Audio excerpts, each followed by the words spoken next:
day, everyone, and welcome to our complex system. My name is Dénes Kovács, and I'm a resident at our Obstetrics and Gynecology department of Semmelweis University. And I have a mission which is to emphasize the importance of prevention and to help improve reproduction rates. And my vision is that all people should be able to create a healthy family. I have two ongoing projects right now. Both are meta-analyses. Let's have a closer look at my first project. My first project is about investigating the effect of HPV, or Human Papillomavirus infection, and adverse pregnancy outcomes.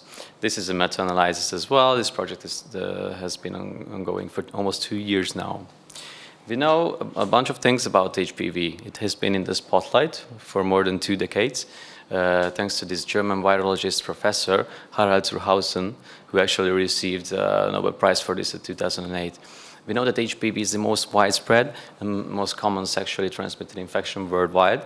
And from in vitro studies, we also know that it can inhibit blastocyst formation, endometrial implantation, and it can cause apoptosis as well in embryonic cells. From observational studies, we also know that it is associated with premature rupture of membranes, preterm delivery, pregnancy loss, and other pathological entities in obstetrics. But the results are conflicting, and therefore we aimed to assess the adverse pregnancy outcomes in women with human papillomavirus infection. So our clinical question was, are adverse pregnancy outcomes more common in women who are exposed to HPV? Our population were the pregnant women. Exposure was, of course, HPV, and the comparison group were the not infected. And the outcomes were such entities as premature rupture of membranes, preterm delivery, small for gestational age, or fatal death, among other things as well. And their hypothesis was that HPV infection leads to an increase in adverse pregnancy outcomes. Yeah, the clinical implication was, of this was, of course, to emphasize the importance of prevention. So we have carried out a systematic search last year in September with the search key that consisted of 2 domains. One was HPV, and the other one was, of course, the obstetrical outcomes.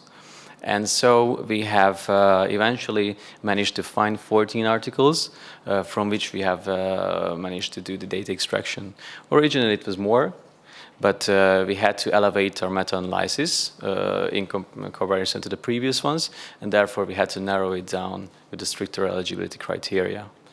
So the outcomes that were measured the outcome measure was, of course, odds ratio with a 95% of confidence interval, and we have analyzed a bunch of outcomes such as preterm delivery, premature rupture of membranes. So the first one that I would like to show you is about preterm delivery in the HPV infected and not infected population. Our hypothesis was, of course, that HPV elevates the risk of preterm delivery, and as you can see, the result of our analysis was statistically significant, as the odds ratio was almost 2-fold more increase among the HPV infected population. This was also clinically relevant as well. Our next slide is about a subgroup analysis among the high-risk HPV infected population, which was also almost 2-fold more likely to happen, but it was unfortunately statistically not significant. And another outcome of our analysis was spontaneous abortion.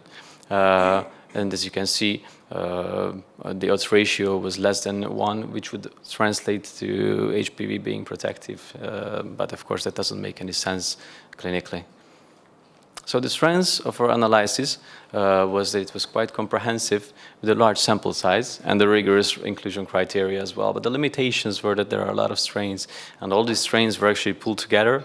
And this was part of why the heterogeneity was quite high, and there were a lot of confounding factors that were not well defined in the studies as well. So that was a major setback as well. What are the conclusions?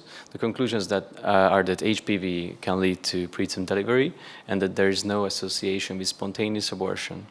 what can be the implications for practice? We should test for HPV more frequently, and we should test pregnant people as well. And vaccination before family planning is essential as well, but of course, in most of the developed countries, this is already happening, just not everywhere in the world. So what would be the implication for research is that we need more vaccines for more strains, and the treatment alternative is paramount as well. And also studies on the effect of vaccination on pregnancy outcomes are much needed, with better detail on confounding factors. So our manuscript is currently under revision at Obstetrica, which is a D1 journal. It has been there since January. We're doing the table tennis status currently. So let's have a closer look at my second project, which is about investigating labor induction among women who had cesarean section before. This is also a systematic review and meta-analysis, and we have just started it. So what do we know? We know that C-sections numbers are rising all around the world. Currently in Hungary it's between somewhere 35 and 40%, but it can really differ based on which country we are talking about. So what happens to somebody who has had a C-section before? The second time she's pregnant, she can choose if it's going to be an elective repeat C-section, or it's going to be a trial of labor after cesarean delivery, which is called TOLAC. Well, TOLAC is either induced or it can be spontaneous. The most feared complication of TOLAC is actually the uterine rupture, among other things as well, such as postpartum hemorrhage. And some studies report higher chances of uterine rupture happening if there is oxytocin augmentation as well. So what do we want to do? We need more evidence in the relationship between oxytocin use among women with prior C-section and uterine rupture. So our aim is to understand the effect of oxytocin use and complications related to vaginal delivery after a C-section. Our clinical question is that are intra- and postpartum complications more common when oxytocin augmentation is used at vaginal delivery after C-section? So the population are the pregnant women after a C-section. One arm is the oxytocin augmented deliveries, and the comparison is the spontaneous delivery, and the outcomes are obstetrical outcomes such as uterine rupture, postpartum hemorrhage, Apgar score of the newborn, or even the success of the delivery. And our hypothesis is that oxytocin augmentation elevates the risk of complications in vaginal delivery after a C-section. Currently, we are at the search phase of this. The search key found almost 10,000 titles. So these were the two topics of mine. Thank you for your attention. And if you know the way broadly, you will see it in everything. Thank you.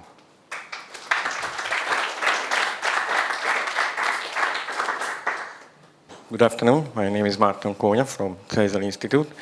Do you have any information about how the HPV vaccination decreased the frequency of cancer? Of cancer? Yeah. Yeah, there are indirect observational studies in that topic, but that wasn't my piece of cake. But yeah, it has decreased as far as I know. Yeah. Thank you. Can I ask a question? Thank you very much for your talk. I'm a perinatal pathologist. I would be really interested, how does the HPV link to premature rupture of the membrane? So I don't know that as an etiologic factor. So my assumption is that it's more likely that the sexual behavior of the participants with a high-risk behavior results in an increased prevalence of the HPV infection. And that's the reason why these also have other factors that cause the premature rupture of the membranes, because, or you've got any other explanation for that. So I don't understand what is the mechanism behind the HPV and the, for example, premature rupture of the membrane and premature birth. Yeah, there has been some studies that have written about it can cause the immune system's decreased activity, and then it can cause as well other infections. So concurrent infections can occur. which can take part in preterm deliveries, in the outcome of preterm delivery. So therefore, your conclusion is that yes, HPV is there, it's a bystander, but because of its side effects, it will cause the premature rupture of membranes? Yeah, well, that's one part, but as it has been said before, I cannot really prove the causality of HPV's linked to these obstetrical outcomes because this is a meta-analysis, and therefore I cannot really prove how the molecular outcome of this is. But that also means perhaps that HPV immunization will not solve the issue, will it? HPV immunization would solve the issue? What do you mean? Of premature rupture of the membrane. Yeah, there are core studies that actually have proven this, that in Australian population, everybody is vaccinated, and therefore it has decreased over the years the occurrence of preterm delivery.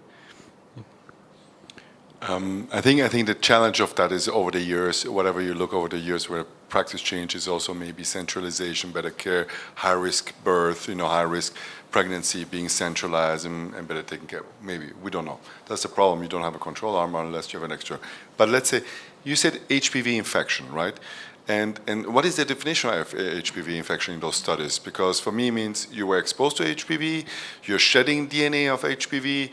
What is there across the studies sort of a definition that was a standard for inclusion in the studies, or was just somebody had maybe a wart sometime, or? Thank you. That's a great question, Yeah. and because of this, we had to exclude a lot of articles. So there are a lot of modes, there are a lot of ways how we can prove HPV infection, or at least the signs of a before happened one, and so all the vaginal swabs were collected either during the pregnancy or before 2 years, because 2 years is the hard end point of an HPV infection, because it usually does not take any longer for the system to win over it. Yeah.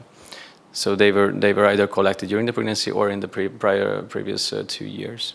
Yeah, and they were always vaginal swabs. So, for example, no Pap smears were accepted as proxy, because a lot of the literature actually takes that into consideration, but it can be a major source of bias. And all the previous meta-analyses which have been published were using these publications as well, and we all excluded all those. Then you had one slide that I thought was interesting. Everything was coherent, except you made one hypothesis, and that was that if they get HPV vaccination before pregnancy, that was the first presentation, where it was like vaccination before family planning, yeah. Before studies on the effect of vaccination on before family planning, and I would think you want to avoid the vaccination. I mean, we don't know the pathophysiology, but you would want to prevent the infection. Infection happens long time before family planning, right? Family planning happens in the mid 30s now in a Western culture, if you want, in high-income countries.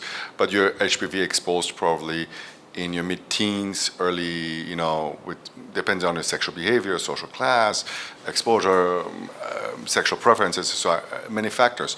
So I would say vaccination, like you do it in a young child age. Yeah, that's exactly what I wanted to say.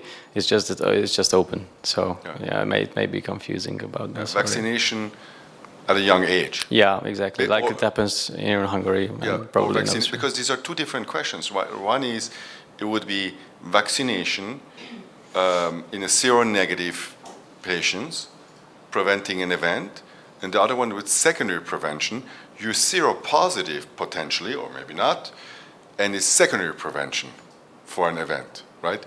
Somebody, you're already positive or are not positive, there's studies about that as well, you get a vaccination and you decrease the risk of an adverse event. So these are two different interventions, you know. What I wanted to highlight with this sentence is that there is a shift now in the population, because there are a lot of people who are getting the vaccination at the age of 13 or 14, but there are a lot of people at my age, at your age, who are not yet vaccinated, but maybe still want to bear a child. And this is just one more reason. Besides, preventing cervical cancer, this is just one more reason to get the vaccination as soon as possible. But I think the key question on vaccination is your sero status, if you're positive or negative. No, because you might have been infected with one strain, but if you still get the vaccination, you're going to be still vaccinated for a lot of others. But then you need to know which strain affects whichever it is way. But I think these are important questions. Yeah. Yeah, and exactly. Did you have any data on whether it's a high risk or low risk with regard to cancer? Yes, there have HPV? been. That's why I've carried out the subgroup analysis. But unfortunately, from those 14 articles, just not many published data on which strains are actually, and this would be very important. And this is a major limitation, because there are maybe more than 300 strains that we know about today, and this is quite chaos right now, so that's why. Okay. I'm Máté Elias, and I want to ask you what is the protocol in case of initiating the deliveries in your workplace in case of patient with C-section in their medical history, one C-section. Okay, that's a great question. Thank you. So what is important here is population selection, because we want to measure the fetus. That's number one. And also, if there are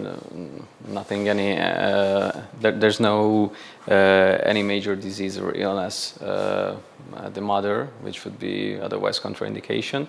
So yeah, those are. And do you use oxytocin in the gynecology clinics or not? Yes, we use oxytocin. Okay. Thank you. So you had one conclusion. Your in the first project, conclusion number 2 was no association with spontaneous abortion. Yes, that's right. And what is your evidence for that? This forest plot. But does it mean that you have proven there is no association, or that you didn't find evidence for association or lack of association? Because these are two things. We found lack of association. That would be. I mean, this slide would translate to HPV infection being protective against spontaneous abortion, but no, it doesn't conclude to that. Why not? To me, this shows that you didn't find anything significant, right? Yes, but the odds ratio is smaller than 1. So wouldn't it's somewhere between 0.14 and 2.97. Yeah, actually you're correct. Yeah, sorry about that. But so it's not statistically. To say that you have no association, you should. So it's not easy to prove, but then you should tell what would you consider not different. So what would be for this odds ratio clinically important or relevant for you? Can you rephrase that? So to show that something is clinically important, you need to set like a limit, that above a certain odds ratio or below a certain odds ratio, it's clinically important. But I guess if you find 1.01, even if it's significant, that doesn't mean that it has any practical meaning. Mm-hmm. Do you have anything like that? So what would be an odds ratio that you find, okay, this is important, this has relevance to clinical practice? What I would say is that it's relevant if it was statistically significant, and maybe not the odds ratio, because if it's a 0.3 or a 4, it would be both clinically relevant, in my opinion. So 0.3 would be for you. Yeah, that would mean 30%, right? So. It's a clinical question. It would be, yeah. Okay. Congratulations on the presentation, Julia from urology group, and I would like to ask, what do you think about the father's HPV infection at the moment of the contraception? Are there any significant effect to spontaneous abortion? It's a great question. As far as I know, it does take an effect on the quality of the semen, and through that it would cause, of course, a higher probability of spontaneous abortion as well, because worse quality semen wouldn't translate to a successful childbearing. Yeah, we had a previous meta-analysis about the sperm DNA fragmentation, and the HPV infection causes a higher DNA fragmentation, and the higher DNA fragmentation can cause spontaneous abortion. So there are some. Thank you. Thank you. I'm afraid that I'm in the same opinion as Tamás, and it was surprising me that vaccination against HPV prevents the preterm birth in the Australian population, as you mentioned. And because the vaccination, there are too many subtypes of HPV, and the vaccines, the most complex vaccines, contains antigens mainly for 9 subtypes. However, there may be some cross-reaction with other subtypes as well. But let me mention that HPV infection is not the same as the presence of HPV, because HPV doesn't causes a typical infection. Of course, the presence or the prolonged presence of HPV high-risk subtypes predisposes to cervical cancer. But you should know that around 70% of HPV presence disappears spontaneously, and merely around 30% of HPV infections is long-lasting, and that is predisposed to cervical cancer. So if you would like to perform a randomized controlled trial in the future, you should take into consideration that to detect the HPV presence for merely once is probably not enough. I would recommend a repeated test, because a continuous presence could have some predisposition to preterm birth. And I agree that HPV infection is not an independent risk factor for preterm birth, but it is associated with sexual behavior, which put at a high risk for preterm delivery. Thank you. Thank you for this comment. István Madár. My question is rather theoretical. Would you recommend for a woman infected with high-risk HPV but negative Pap smear to postpone getting pregnant?